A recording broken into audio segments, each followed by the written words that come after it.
Well, Jean, hard to believe that a parking lot could cause so much controversy, but here we are. The provincial government first announced back in October plans to put a new parking garage on the site of this existing lot to serve the hospital redevelopment across the street.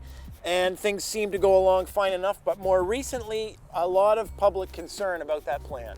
Right, and that has to do with the neighbors, right? You've got the Halifax Wanderers on this side, and they feel that the parking garage will affect their ability to hold games. And then you have the Bengal Lancers, who have been here for, 100 years or so, will likely lose a part of their paddock. Either of those issues should have been anticipated. Plus, we've got people who are friends of the Halifax Common who are up in arms because we're talking about losing, on the other side of the museum, green space for a power plant which will fuel all the new buildings. Right, and so as you say, this stuff should be easily anticipated. And nobody disputes the fact that there needs to be a hospital or that people attending it need places to park.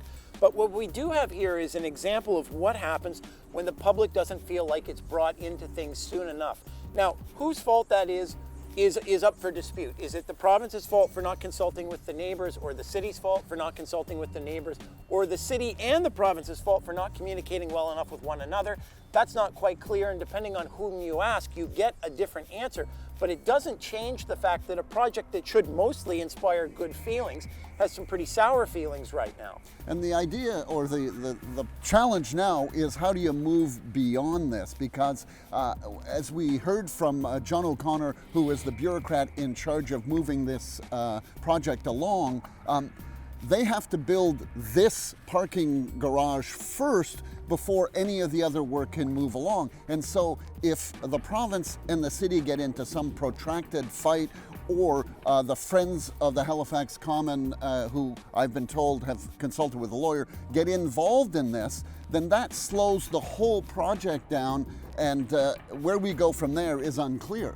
So we know that a parking garage is going to get built at some time. What we don't know is when, and what we don't know is how the concerns of the public are going to be addressed, if at all, before that project takes shape.